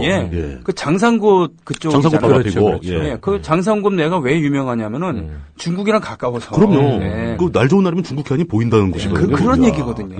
그러니까 그런 해주항을 개항시키기 위한 참여정부의 노력은 어디론가 사져버리고 일반인들조차도 전혀 모르고 그래서 오히려 그게 이건 재밌는 NLL을 국 영토를 팔아먹었다 이런 얘기로 정리되는 건 천안함 문제가 사실은 이제 미스테리와 연구미제로 남았는데 이게 팩트를 모르니까 이게 음모론적으로 어쨌든 북한 소행이다 하고 끝 밀어가면 그냥 밀어가는 여론을 이제 마치 정상화 혹은 이 공론화 해버린 것처럼 지금 말씀하신 NLL도 국내의 논란 때문에 영토선이 돼버렸는데 사실은 조선일보조차도 참여정부 시절에 NLL은 역사적으로 영토선이 아니다라고 하는 주장을 했던 거 아닙니까? 공식적으로 얘기했거든요. 근데 이게 내부에서 국정원과 사실은 대선에서 실패한 야권의 공방, 참여정부 시절의 인사와의 공방 때문에 어쩔 수 없이 이게 우리 남한 정서상 NLL은 영토선으로 치자. 더 이상 더러워서 못 해먹겠다. 이렇게 돼버린 거지. 이게 역사적인 논쟁이나 국제법적 논쟁도 거치지 않은 굉장히 미묘한 사안이에요. 그러니까 이런 문제를 관통할 때 우리가 항상 관통할 수 있는 가장 단순한 주장은 그겁니다. 한반도의 평화가 최우선이다. 통일은 그 다음이다라고 생각해도 된다고 저는 생각을 해요. 그렇죠. 평화가 깨지는 통일은 원치 않는다. 이것이 결국은 그 연방제 통일안 이것의 기초 아니겠습니까? 그래서 이게 나온 지가 40년이 넘은 얘기들인데. 그렇죠. 북한의 뭐 고려 연방제나 또 김대중 대통령이 말씀하신 연방제 통일, 뭐 약한 수준의 연방제 통일안이나 저는 그것은 다 한 단계 다음 얘기라고 생각을 합니다. 왜냐하면 그런 통일안이 진전이 되려면은 그 이질적인 두 집단이 서로 합치려고 그런다면 방법은 딱 두 가지입니다. 서로를 철석같이 믿거나 아니면 한쪽이 힘이 너무 세가지고 말을 안 들을 수 없거나 그러니까 무력으로 지배를 하거나 그 둘 중에 하나입니다. 그런데 지금 현재 무력은 우리가 고려할 수 있는 옵션이 아니지 않습니까? 고려해서도 안 되고. 고려해서도 안 되고. 그러면 서로가 철석같이 믿어야 되기 때문에 일단 신뢰가 쌓이기 전에는 아무런 논의도 현실적일 수가 없어요. 그거는 시간과 소통의 투자가 이루어져야 되는 거죠. 시간과 끊임없는 노력과 제일 좋은 것은 끊임없는 거래가 필요한 거죠. 그렇죠. 왕래와 거래와 서로 적응하는 시기가 필요한 겁니다. 저는 그 통일에 대한 순서는 그렇게 보고 있고 그런 관점에서 평화를 기준으로 모든 걸 보면 평화에 도움이 되는가? 그러면 좋은 겁니다. 개성공단 평화에 도움이 되는가? 북한 군대를 후퇴시켜주지 않습니까? 우리 영토 내 사정거리를 갖고 있는 군대를 그렇죠. 해주항 개항 도움이 됩니다. 평화에 도움이 됩니다. 해군이 해주에서 출발하면 뭐 좋은 배 같으면 2-30분이면 인천에 오거든요. 네. 거기 주도하고 있는 북한 해군을 뒤로 후퇴시킬 수 있다. 이거 분명히 평화에 도움이 되는 거죠. 뭐 이런 식으로 점점점 평화를 더 강화시키면서 평화를 강화시키는 활동 속에서 경제활동 속에서 상호간의 신뢰가 쌓이면은 통일은 자연히 온다. 근데 이제 여기서 논리 모순을 좀 풀어야 돼요. 뭐냐면 이 북한의 군사력이 뒤로 물러나면 우리에게는 당장 가시적으로 좋다. 그런데 그러기 위해선 우리는 이제 우리가 할 수 있는 일은 투자다. 저들에게 먹거리를 주는 것이고 그 인력을 고용해서 또 이제 우리 쪽에 우리는 뭐 자유시장 경제 체제니까 우리 쪽의 기업들은 싸고 양질의 노동력으로 그러면서도 한민족과 공감대를 형성하면서 뭔가 이제 사업에 기반을 닦는다. 그렇죠. 우리는 수익을 더 올릴 수 있다. 그러니까 서로 이제 윈윈할 수 있는 그림들을 만드는데 여기서 가장 핵심적으로 문제가 되는 논리가 저들에게 왜 돈 벌게 해줘? 그러니까. 그 돈이 다 핵으로 가는데 맞습니다. 이 논리에 막히게 되면은 한 발도 진전이 안 되는 거거든요. 그래서 아까 평화협정 이제 핵의 문제, 이게 현실화된 핵의 문제, 경제적으로 서로 이걸 이제 경제에서 썬크 코스트라고 부르던데 서로 이제 수갑을 찬 거죠. 우리는 헤어지면 안 돼. 다 묶어놓고자 하는 노력들이 이게 핵 문제 앞에서는 다 무력화돼 버리니까 매우 원시적인 상태의 통일론에서 한 걸음도 못 나가고 있는 거 아니냐. 햇볕 정책이 반걸음 나갔다가 또 후퇴해버린 이 모양새니까요. 결국 얘기가 반복되는 거죠. 네. 그러니까 제가 생각하기에 가장 좋은 일은 북한이 핵을 포기해야 된다라는 게 선결돼야 되는 거죠. 핵 포기의 조건으로 서구 세계가 육자회담 참여한 나머지 5국가가 뭐 경제적인 지원도 지원이지만 확실하게 북한에 대한 생존권 보장을 가시적으로 좀 해줄 필요는 있다고 저는 봅니다. 근데 이제 제 개인적인 판단으로는 그 육자회담에서 북한의 생존권을 보장해주는 가시적인 어떤 선언이나 이런 게 안 되는 가장 큰 이유가 미국이에요. 미국의 작계 오공입니다. 그러니까 그 작계가 하나 이제 위협으로 작용하고 있고 북한은 그걸 실질적인 현존하는 위협으로 간주하고 있는 거죠. 그렇죠. 실제로 이번에 군사 훈련도 보면은 북한에 상륙하는 걸 전제로 한 훈련 아닙니까? K-12 독수리 훈련. 네. 그 사실 연평도의 포격 사건도 그 연평도 앞바다에서 한미연합사가 그 키리졸브 훈련을 강행을 했죠. 북한은 끊임없이 경고를 했었고 그 결과 북한에서 포격을 때려버린 건데 그렇죠. 물론 이것은 민간인 거주 지역에 포격을 가한다는 것은 어떤 말로도 합리화될 수 없는 그 전쟁 범죄입니다. 그 뭐 인정해줄 필요가 하등 없는 것이고 그건 뭐 어떤 면으로 그렇죠. 사해줄 필요가 없는 하지만 죄인데 북한이 얼마나 이것을 심각하게 받아들이고 있나 그 증표를 보자는 거죠. 그렇죠. 그러니까 이 문제는 좀 더 전향적으로 생각해볼 필요가 있습니다. 미국 입장에서는 사실 미국은 솔직히 한반도의 평화, 한반도의 통일, 한반도의 안정 이런 거 별 크게 관심 없습니다. 미국이 가장 중요하게 생각하는 것은 확신할 수 없는 예측 불가능한 상대가 WMD를 보유한다. 이건 무조건 맞겠다. 그 아주 철저한 기조가 있지 않습니까? 그러니까 이게 지금 두 개가 충돌해서 안 풀리고 있는 거죠. 그래서 이제 박근혜 정부든 그 어느 정부라도 우리 정부가 해야 될 순서를 바로잡는다고 하면 자, 핵 위협이 제거돼야 그다음에 다양한 문제들이 풀리고 국내 여론도 또 이제 다독여서 그렇죠. 평화 통일로 간다. 뭘 얘기를 할 수 있는 그럼 거죠. 우리 북한 지역에 뭐 철도든 뭐 제조 생산이든 투자해야 된다. 평화 공원이든 서해 평화 협력지대든 그렇게 보면 첫 번째가 제가 보는 관점은 우선 북미 대화를 우리가 촉진해 줘야 돼요. 그렇죠. 근데 문제는 북미 대화에서 우리가 왜 우리 빼고 얘기해? 이런 기조가 강했단 말이죠. 과거에 이제 군사 정부나 권위주의 정부가 좀 빠져도 돼요. 그리고 두 번째는 뭐냐 하면 두 번째는 평화 협정을 체결하게 해줘야 돼요. 북미 간에. 그래서 이 미국도 종전 선언, 종전된 거다. 그럼 이제 자. 근데 이제 문제는 우리 정부 입장에서 보면은 자, 평화협정 좋은데 자, 핵 포기해야 평화협정 해줘. 북한은 평화협정이 돼야 종전이 확인되니까 우린 핵을 뺄 수 있어. 지금 이 얘기에 이제 그러니까 무한궤도거든요. 무한궤도 무한 반복이죠. 닭이냐 달걀이냐 가지고 무한히 싸우고 있는데 그 얘기는 제가 꼭 짚고 넘어갔으면 좋겠습니다. 얘기할 때. 그러니까 개성공단, 금강산 관광 등으로 우리가 북한에 지원한 금액이 핵을 만드는 데 들어갔다. 이거는 맞기도 하지만 저는 동의하지 않습니다. 왜냐, 물론 그 돈에는 뭐 이름표가 없으니까. 무슨 돈이든 쓰일 수 있겠죠. 그럼 반대로 제가 묻고 싶은 건 만약에 우리가 개성공단이나 금강산 관광을 안 했더라면 북한이 핵을 돈이 없어서 못 만들었겠느냐. 북한도 아무리 가난해도 그 GDP가 한 800불 선이죠. 그러니까 미얀마나 방글라데시 비슷한 수준인데 그 정도 되는 나라고 인구가 한 2천만 되는 정식 국가입니다. 그렇죠. 이 국가에서 핵무기를 만들겠다. 그 자기네 생존을 위해서 뭐 모든 걸 불사하고 다 만들겠다. 그러면 그걸 돈이 없어서 못 만들겠습니까? 그러니까 뭐 민중을 굶길지라도 예. 정권은 만들겠죠. 그러니까 뭐 군대에 기름 안 주고 사람들 밥 안 주고라도 어떻게 해서든 간에 만듭니다. 그렇습니다. 예. 예. 그런 상황에서 예. 우리가 개성단에서 그 돈 가지고 핵을 개발했다는 거는 이건 감정적인 억지에 불과합니다. 그래서 저는 이게 진보라고 우리가 이름을 걸었으니까 진보 정치에서 평화 통일을 전제로 한 평화와 통일은 분리될 수 없다. 그렇죠. 이 통일을 전제로 한 논의를 해나가기 위해서는 결국은 이 한, 북, 미 그 다음에 나가서 이제 핵 테이블에 앉아 있는 육자 회담. 그래서 지금 외교 네트워크로 보면 외교 네트워크는 좋잖아요. 좋죠. 좋거든요. 지금 문제는 그럼 북한이 원하는 것에 대해서 저는 이게 굉장히 재밌는 게 이 남북 지금 이 소통 문제의 단절과 똑같은 게 뭐냐면 이건 북한은 이 빼고라도 내부에서 지금 여야 회담도 그래요. 맞습니다. 집권 여당이 야당에 뭐 하나 들어주냐 말이죠. 이게 적으로 일단 치부하고 나면 말도 섞으면 안 되고 쟤네들의 얘기를 하나라도 들어주면 우리는 큰일 나는 것으로 생각하는 이러한 정말 똘똘 뭉친 보수 집단이 보수라고 얘기하기도 참 민망합니다만 이 북한을 어떻게 믿겠냐고요. 이건 굉장히 주관성의 문제예요. 지금 통합진보당과 정의당과 노동당이 대화하고 있습니까? 그 얘기 우리 지난주에 했고 그 얘기를 이제 이번 주 다음 주 열심히 해야 되니까. 그러면 우리의 통일 미래 통일 과제도 결국은 방송 왜 하는 거예요? 소통해라. 소통이 중요하다. 뭐 이거밖에 없네요. 좋습니다. 그러면 잠깐 우리 게시판도 좀 살펴볼까요? 그렇군요. 예. 우리끼리 열띄어서.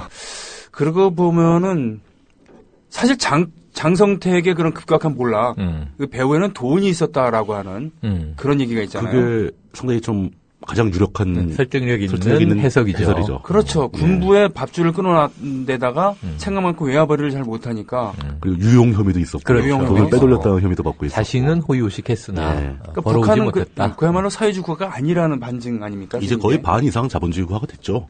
근데 이제 논리는 그런데 이제 재판 없이 처형하는 과정을 보면 이 우리나라의 최소한의 절차적 민주주의를 얘기하는 그렇죠. 사회에서 너무 좀 잔혹했다. 왕조국가 아니냐 하는 의사결정 과정은 왕조국가고 사회 경제 시스템은 자본주의. 그러니까 지금 보수 종편들이 얼마나 좋아하는 뉴스예요. 신나서 연말에 그렇게 보면 사실 북한이 여차하면 중국식 사회주의를 하게 될 가능성이 많죠. 중국처럼 가장 모방하기 좋은 인근 모델이 아닐까 싶습니다. 중국이 또 그걸 원하고 있을 거고. 제가 걱정하는 건 뭐 그래도 어떻게 될지 뭐 이럴 가능성은 거의 없겠지만 그러니까 중국이 북한을 자신의 하나의 어떤 속주로 간주하게 될 그 소수민족이 살고 있는 속주로 간주하게 되는 그런 상황이 올 가능성도 고려를 해봐야 되지 않을까. 그렇죠. 상당히 그것에 대해서는 전 좀 걱정이 됩니다. 걱정됩니다. 정말. 지금 이제 틀어주신 음악 듣다 보니까 이 황석영 선생이 북한에 들어갔다 와서 책을 쓰셨는데 책 제목이 사람이 살고 있었네. 그 전에는 뭐 뿔난 도깨비가 살고 있었네. 이런 줄 알았던 거죠. 그렇죠. 그러니까 이게 분단 체제가 만들어낸 그 어떤 잘못된 상상이나 환상, 혹은 이제 색안경 이런 것들을 걷어내야. 아까 우리가 얘기했던 최소한의 소통이 이제 시작이 될 텐데 말이죠. 맞죠. 지금 이제 게시판 보면서 저는 한 3가지가 이 답변의 수위가 막 넘나드는 질문이 있는데 첫 번째는 뭐 이 적절한 비판이실 수는 있는데 왜 진보 정치 미래를 얘기한다면서 통합진보당의 미래를 얘기해주고 있냐? 대안 체제를 얘기해야 되는 거 아니냐? 그거 아닙니다. 닿았어요. 이건 통합진보당하고 관계 없고 그 통합진보당도 물론 통일 얘기를 많이 하지만 다른 분야의 진보 세력이라고 남북 문제를 고민하지 않는 거 아닙니까? 그러니까 그분은 지금까지 오늘까지 7회차의 쭉 흐름을 보면서 주로 이제 통합진보당에 대한 이 현재 정부와의 이제 밀당. 서로 이제 얻어맞기, 신맥하시즘 이런 얘기를 주로 얘기하니까. 근데 이게 제 생각에 진보 정치를 이상적으로 그려봐야 플라톤 얘기하다 끝나는 거지. 우리 현실에 지금 있는 정의당, 뭐 얘기했던 진보신당, 현재는 노동당, 이 통합진보당, 운동권부터 80년대 이후 어쨌든 현실 정치에서 집권 기반까지 스타트라인이라도 가보겠다고 애쓰는 합법 정당들의 이야기를 하다 보니까 그렇게 좀 들리셨을 수 있는 것 같고요. 또 한 가지 위안이라면 다음 시간에는 통합진보당과 상당히 관계없는 얘기들이 많이 전개가 될 것 같아요. 진짜 미래? 진짜 미래 얘기를 할 겁니다. 사실은 저는 과거가 현재를 만들고 현재가 미래를 만들다고 보기 때문에 공상과학 소설을 쓰는 게 아니라면 또 통합진보당이나 정의당 얘기 빠지기 어려울 것 같고요. 오늘 통일 주제니까 또 한 분은 요즘 젊은이들은 통일에 대한 감이 너무 없다. 이 여러 가지 어려운 얘기도 좋으나 왜 통일을 해야 하는가? 여기에 대한 명확한 답을 달라. 이런 네. 또 질문이 있으셨어요. 그거는 일단 전 그렇게 얘기를 하고 싶습니다. 그러니까 젊은 세대한테는 통일이 필수적이다라고 얘기하는 게 아니라 저는 그렇게 얘기를 합니다. 평화가 필수다. 평화가 필수다. 한반도 평화가 깨지면 우리 다 죽는다. 네. 그럼 당연히 평화는 필수 아니겠는가. 아주 명확한 논리죠. 저는 이렇게 얘기하고 싶어요. 당신의 자녀가 군대를 계속 가야 된다고 생각하십니까? 근데 그거는 전 좀 반론이 약간 있는데, 만약에 우리가 어떤 과정을 통해서라도 통일이 되면은, 네. 그다음부터는 중국과 국경을 맞대고 있어야 됩니다. 네. 중국과 일본이죠. 예, 군대는 유지될 것 같아요. 그러니까 군대를 없애자는 게 아니라 징병제 얘기하는 거죠. 징병제가 모병제로 바뀔 가능성은 없는가? 국민 개병제잖아요, 지금은. 지금 남북 합치면은 100만이 넘는 군대를 보유하고 있어야 되니까. 군대 숫자는 좀 줄겠지만 저는 징병제가 좀 더 가지 않을까 싶긴 합니다. 저 개인적으로 모병제를 찬성하는데. 저는 모병제 찬성하지는 않아요. 왜냐하면 지금 이 상태에서 모병제를 하면은 그야말로 빈입긴 부익부가 가속되면서 가난한 사람 집에 자녀들만 군대 가게 됩니다. 그러니까 저는 그 두 가지 제도가 적절하게 섞이면서 움직여야 된다고 봤습니다. 이건 뭐 옆으로 약간 빠진 얘기. 하여튼 평화가 유지가 되면은 남북 합쳐서 200만의 상시 무력이 필요하지는 않으니까 그렇지 않죠. 예, 네. 그런 나라는 없는 그렇기 거죠. 때문에 예. 지금처럼 누구나 군대를 가야 되는 그런 세상을 계속 유지하고 싶으면은 통일 안 해도 되고 평화 안 해도 되는데 물론 이제 통일의 전제 조건은 평화지만 그리고 사실은 지금 남한은 섬으로 고립돼 있잖아요. 그렇죠. 섬입니다. 예, 예. 네. 답답합니다. 대륙하고도 단절돼 있고. 네. 저도 저 차 몰고 시베리아 가보고 싶어요. 프랑스에 그 수출을 할 때 배에 실어갖고 저 멀리 돌아가는 것보다 화물열차에 보내면은 그게 훨씬 싸게 먹힙니다.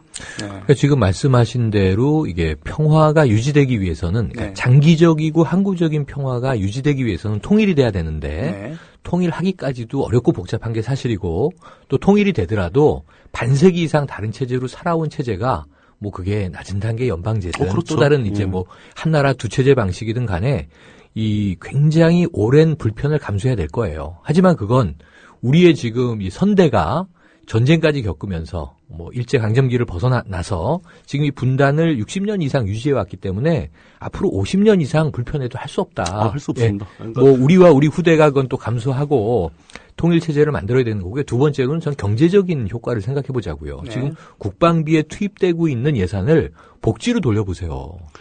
그 상당히 다른 효과가 나타나지 않을까요? 경제적인 효과 문제는 제가 보기에는 그 박근혜 정부가 열심히 잘 설명을 해줄 것 같아요. 요즘 오히려 뭐 북한의 자원이 얼마 있고 뭐 수출 효과가 얼마나 나오고 뭐 이런 얘기 계속 하더라고요. 그러게 말이에요. 예. 갑자기. 박근혜 정부는 통일 진보다. 옛날 그런 얘기 안 하더니 이제는 막 그런 얘기 하길래 저도 잠시 혼란이 올 정도로. 예. 그럼 현 사람들이 좀 정부가 이상하네. NL인 거죠? 그러니까 NL입니다.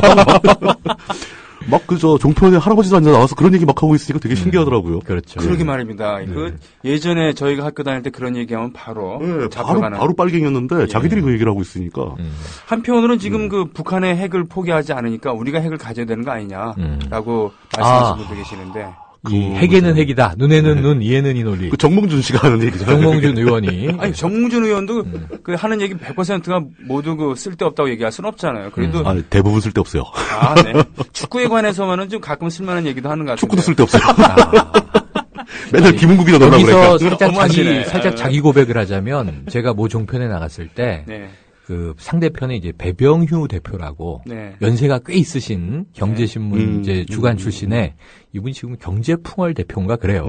네, 강성이에요. 보수 강성. 예. 연세가 꽤 되시는 거라고. 연세가 꽤 되셨어요. 그런 거 하시네요. 7순이 넘으셨죠? 그러니까. 근데 이제 그 북핵 실험 때 네. 이제 막 이분이 거품 물고 강분하시다가 우리도 핵을 가져야 돼요. 이렇게 얘기를 했는데 네. 제가 상대 패널이었거든요. 근데 저희 집에 좀 이제 슬픈 가업이 하나 있었던 게 지금은 다 이제 폐기했습니다만 국내 최초의 우라늄 광산을 개발한 집이에요. 괴산? 네, 괴산 충북 괴산에. 그래서 이제 제가 이 공대를 나온 게 네. 너 장남이니까 가업을 이어받으려면 공학을 해야 되지 않니? 그래서 그때 그 사업이 79년에 지미 카터한테 버림을 받을 위기에 놓였던 이 박정희 정부가 우리 독자 핵 개발하겠다. 미군 철수에 대해서 그 시점에. 그런 손에서 집에 뭐 국무총리 화환이 오고 난리가 났었어요. 이제 가업이 뜰 뻔한 상황이죠. 패밀리 비즈니스. 예, 11.26 덕분에 네. 이제 가업은 종식이 됐습니다. 네. 그 위에 노태우 대통령이 쐐기를 박았어요. 비핵화 선언을 했으니까. 네. 그리고 이제 저희 이제 집안일은 다 알아서 먹고 사는 걸로 흩어졌는데 그 생각이 나서 아니 저야 핵까지면 좋죠. 이렇게 이제 호응을 했다가 아주 색다른 경험을 한 게 네. 일베 친구들이 너무 좋아하면서 최영일은 진정한 애국자다. 이런 댓글을 제가 참 많이 받아봤어요. 핵 가자고 하면은 저쪽에서는 애국자가 되는 거구나. 이런 생각을 하였으나 저는 여전히 반핵주의자라는 걸 이 자리를 빌어서 밝혀드리고요. 이거 북한이 핵을 가지니까 우리도 핵을 가자라고 하는 건 뭐냐면요.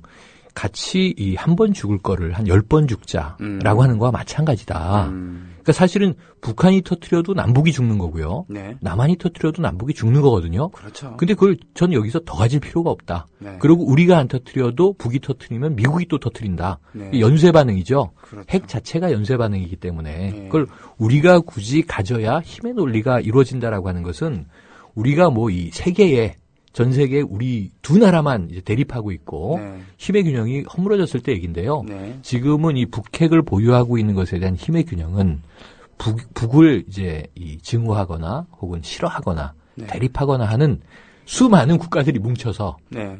북의 핵을 싫어하는 게 남한뿐이겠습니까? 미국뿐이겠습니까? 일본도 갖겠다 그러죠. 혹은 뭐 거기 중국도 이제 갖고 있죠 이미.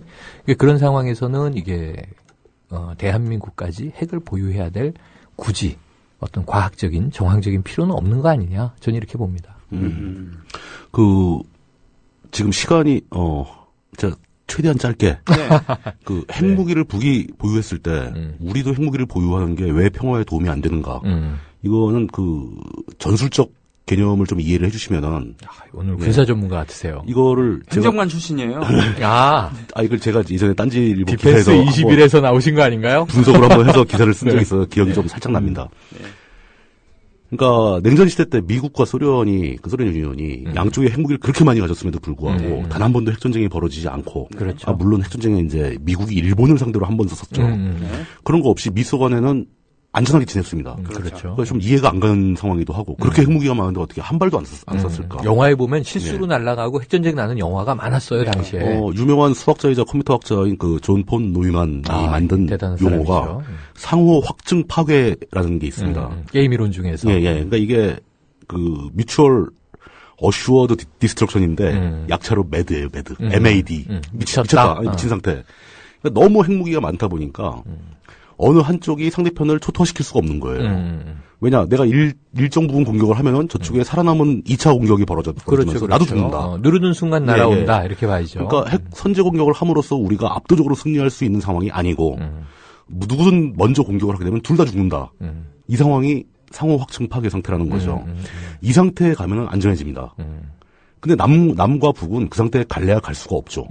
왜냐하면 너무 나라가 좁고 서로 핵무장이 서로 가속화돼가지고 그렇게 되면 또 거리도 너무 짧아요. 그렇죠. 그러니까 미국과 소련은 지구를 반바퀴 돌아야 되기 때문에 핵무사일이 날라오는 동안 미국이 쏠 수가 있습니다. 그렇죠. 근데 남한과 북한은 그게 불가능합니다, 물리적으로. 그러니까 이게 이 게임으로 생각을 해야 돼요. 남북 논리가 아니라 자, 북한은 미국을 향해서 핵을 날린다. 그럼 미국은 북한을 향해서 핵을 날려요. 당연하죠. 그리고 우리는 같이 죽는다요. 끼어서. 게임 이론으로 보면 이 게임이 지금 이제 준비되고 있는 거죠. 이거는 남과 북이 동시에 무장을 하는 것은 굉장히 위험합니다. 왜냐, 북한이 먼저 공격을 해도 남한과 북한만 죽고 끝나요. 그렇죠. 남한이 쏜다면 남한과 북한만 죽고 끝나요. 미국만 웃는다고 항상. 그런 상황이기 때문에 이건 핵전쟁을 막을 수 있는 전력이 아닌 거예요. 그러니까 북한이 핵무기를 가졌다고 해서 우리가 핵무장을 한다. 우리가 핵무장을 해도 우리를 보호하지 못합니다. 그렇죠. 결국 미국의 핵이 끝장을 내게 돼 있거든요. 그렇죠. 그러니까 이런 상황에서는 우리 남한도 북한의 핵무장을 핑계로 우리 남한도 핵무장을 하자는 주장은 핵무기라는 것의 어떤 군사적 성질을 제대로 이해하지 못한 생각이라고 제가 설득을 좀 드리고 싶은 거죠. 이건 전쟁하고도 또 다른 논리의 문제다. 그러니까 노태우가 아무리 다른 걸 못했어도 당시 그 비핵화 선언을 한 것은 굉장히 좋은 일이었고 그리고 전술핵을 뺐죠. 특히 남한에 있던 그 미군이 보유한 전술핵을 다 뺀 것은 하나의 역사적 업적으로 간주해줘야 될 필요가 있습니다. 왜냐하면은 군인이기 때문에 본질을 명확히 파악을 하고 있었던 그렇죠. 거죠. 그게 소용없다는 걸 안 거죠. 그런 것을 좋은 쪽으로 머리를 굴린 겁니다. 더군다나 북방 정책도 하고 그러면서 외교사에서도 빛나는 업적. 그리고 남북 기본 얻었고. 합의서도 그때 작성을 했고요. 그러니까 북한에다가 우리가 얘기할 것도 있죠. 우리는 일찌감치 비핵화 해가지고 핵을 하나도 안 갖고 있는데 너희들은 왜 자꾸 핵을 만드냐. 이렇게 논리적 우위에 설 수 있다는 거죠. 그렇군요. 그런 식으로 압박을 하고 그러니까 북핵은 없애는 게 맞죠. 어떤 면으로 보든. 어떤 면이든. 평화적인 절차를 거쳐서. 설득을 해야죠. 없애라고. 더군다나 이제 북한인을 대상으로 하지 않고 예를 들면은 일본이나 미국을 대상으로 핵을 가져야 된다라고 주장하는 것이 참 이렇게 이건 그거는 이제 파키스탄 논리인데. 파키스탄의 논리죠. 그렇죠. 네. 파키스탄과 인도. 그렇죠. 그것도 똑같습니다. 우리가 핵을 몇 개쯤 가지면 미국과 상호 확증 파괴 상태에 가서 안전하게 지낼까요? 말도 안 되죠. 전국도에 핵을 가득 채워도 모자랄 거예요. 모자라죠. 불가능한 얘기고. 그래서 이런 얘기들은 일에 대해서는 이렇게 정리를 하는 게 그럼에도 불구하고 지금 진보 진영에서 통일론이 이런 것이 종북 몰이에 가로막혀갖고 더군다나 지금 통일은 대박이라고 하는 그 정부 앞에서 아무것도 못하고 있는 답답하잖아요. 사실 진정한 진보를 이뤄내기 위해서는 평화가 이루어져야 되고 그것은 어떠한 진보적인 내용도 금기시되지 않는 그런 사회가 전제가 된 거 아니겠습니까? 예. 저는 이제 그 부분에 대해서 약간 좀 보수적인 얘기를 좀 한 말씀 드리고 싶은데 네. 그 통일론이 또 남북 간의 문제 이런 건 사실상 그 남북 양측의 정권끼리 대화하는 게 맞거든요. 네. 구조적으로. 네. 그 민간 교류도 물론 다양하게 펼쳐야 되겠지만 정부의 통제를 따라주는 게 좀 옳다고 봅니다. 그 정부의 통제를 어기면서 이제 북한 측 인사들 접촉하거나 이런 건 그렇게 바람직하지 않고요. 정부가 가이드라인을 만들어서 이제부터 이 지역 내에서 뭐 자유롭게 접촉해도 된다. 뭐 이렇게 합의가 된다면 이제 가능하겠지만, 그래서 아까 이제 우리 민족끼리 우민기 같은 경우에 그런 것에 뭐 웃음거리 삼아서라도 우리가 이렇게 막 굳이 그 국가보안법이 살아있는 와중에 접촉하는 게 굳이 필요할까? 항상 걸면 걸리는 걸 뻔히 알면서 뻔히 알면서 왜 그럴까? 걸리고 이적 접촉으로 걸리고 국가보안법으로 걸리고. 근데 이제 물뚝 형님의 말씀에 제가 이제 살짝 반론은 뭐냐면 이게 남북 간에는 정부와 정부, 당국과 당국의 이 소통이 기본이다, 우선이다. 그건 저는 맞습니다. 이제 인정. 근데 이제 현재 우리 정부 살고 있는 2014년 현재 정부가 강력한 통일주의처럼, 그것도 뭐 평화 통일인 것처럼, 이면적으로는 흡수 통일에 이 어떤 그 욕망이 있는 것처럼 느껴지긴 하지만, 어쨌든 그렇게 이제 외교와 국내의 어떤 아젠다 선점을 이끌어 가는데, 아주 희한한 상황이 뭐냐면, 남북 통일을 강력하게 그 어느 정부보다 추진하는 것처럼 보이는 현재 정부가 내부에서는 이 국내에서는 냉전 논리로 간단 말이에요. 그렇죠. 다 진보들을 토막내서 야, 북한이랑 접촉했으니까 안 돼. 심지어는 이런 거예요. 예를 들면 북한에서 부모를 공경하라라고 하는 윤리가 교과서에 써 있다. 네. 그럼 이게 국내에서 부모를 공경합시다 그러면은 북쪽하고 똑같은 얘기를 하네. 그리고 잡아가는 지금 구조가 돼 있는 상황에서 어느 사회나 이제 통념적인 관습들이 있단 말이에요. 윤리적으로 지켜야 되는. 북한도 그게 크게 다르지 않단 말이에요. 네. 우리와 전혀 다른 체제 말고는. 사는 건 다 똑같죠.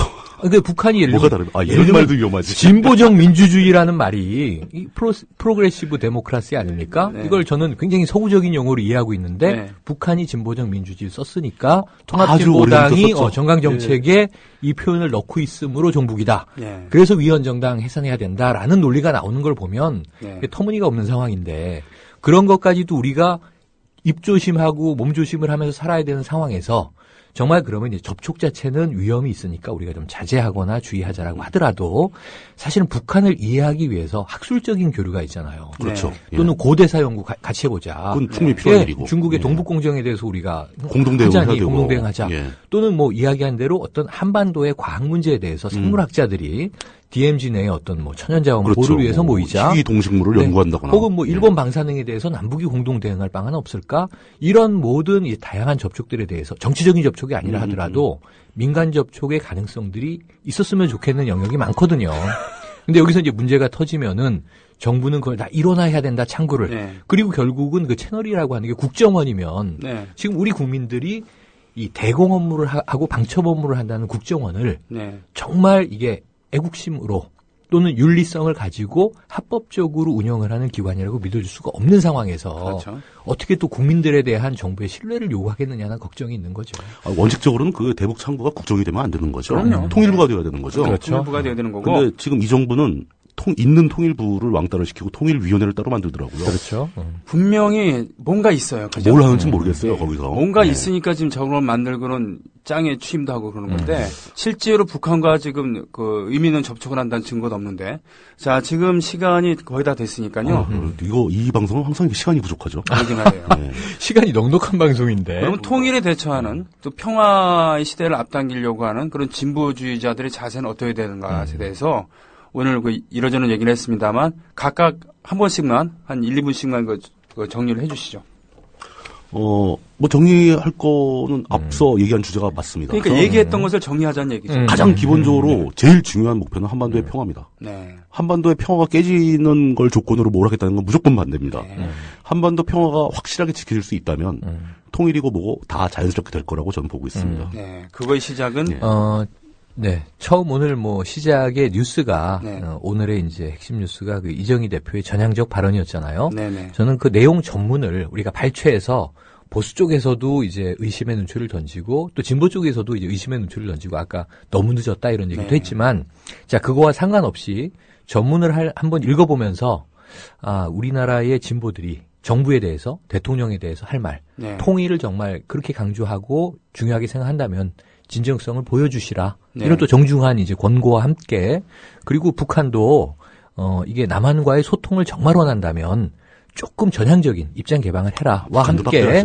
그리고 국내에서 이제 진보주의자들이 그동안 오랜 기간 동안 이야기해 왔던 세 가지 역사주의, 민족주의, 하나는 휴머니즘 네. 이 세 가지의 본질을 놓치지 않는 통일의 흐름을 만들어 나가기 위한 크고 작은 수준의 노력은 굉장히 많다. 그렇죠. 한번 찾아보십사 권고를 드리고 싶어요. 한마디만 제가 덧붙이겠습니다. 네네. 예, 지금 그 게시판에 질문이 올라와서 제가 네. 퍼뜩 생각이 나는데 통일 논의를 할 때 항상 특히 진보 계열에서는 그런 얘기를 잘 안 하는데 그 저쪽 분들 그러니까 통일 별로 그런 거 안 좋아하시는 애국보수. 분들, 애국보수 분들이 혹은 북한 인권 속칭 문제를 많이 얘기를 합니다. 네. 저는 북한 인권 문제는 일차적으로 북한 사람들의 책임이라고 봅니다.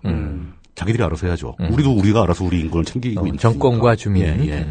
그리고 북한이 인권을 잘 지키는 좋은 나라가 되면 저도 더 이상 바랄 나위가 없겠어요. 네. 하지만 현실적으로 남한 정부나 남한이란 우리 집단이 북한 내부에 북한 주민들의 인권을 지켜주기 위한 어떤 수단도 갖고 있지 않습니다. 힘이 없어요. 그러니까 지금 현재 북한 인권을 논의 선상에 올린다는 것은 그냥 북한 정권을 비난하기 위한 도구밖에 안 되는 거예요. 아하. 그러니까 이제 한 손엔 성경책, 한 손엔 야동을 들고 들어가죠. 돈 희대 주고 코메, 돈도. 희대 코미디야. 예, 돈 주고 초코파이도 들어있고 막 그렇다고. 산타 할아버지인가요? 떨어졌으면 좋겠는데. 야동은 그렇습니다. 뭐야? 저기 풍선 매달아서 이렇게 보낸다고 해서 북한 인권이 개선되는 게 아니라 사실 역설적이게도 우리도 그 독재 정권에서 살았습니다만 독재 정권은 목숨 걸고 대항한 그랬죠. 우리 선배들이 계셨기 때문에 그나마 지금 가고 있는 거 아니겠습니까? 그렇죠. 그런 것처럼 북한도 북한의 인권은 북한 이민들이 물론 그런 측은지심을 갖지 말자는 게 아니라 그리고 도움을 요청하면 우리가 도울 수 있는 것은 돕지만 그것이 그 정권 안보 차원의 그런 캠페인으로 간다는 것은 곤란하다. 예. 근데 제가 궁금한 게 갑자기 생겼는데요. 그 풍선에 달아가지고 북한에다가 뭘 보낼 때 그 야동은 테이프로 보냅니까? CD로 보냅니까? 지금은 CD로 주로 굽는데 USB도 많이 쓴다고 하더라고요. USB도 준답니까? 네네네. 그럼 그 인코딩 코덱은 뭘로? 야, 그러니까 그러니까 플레이를 못할 수 플레이어랑 있잖아요. 그걸 다 넣어야죠. 저 손님들 여기서 이러지 마세요. 예. 다음 주는 그 진보의 미래를 말하다 우리가 좀 더 실생활과 관련된 그런 여러 가지 경제라던가 이런 부분에 대해서 얘기를 하는 시간을 갖겠습니다. 오늘은 통일, 평화가 우선이냐 통일이 우선이냐 이런 얘기를 주제로 했습니다. 오늘도 수고 많으셨습니다. 고맙습니다. 네, 고맙습니다. 감사합니다.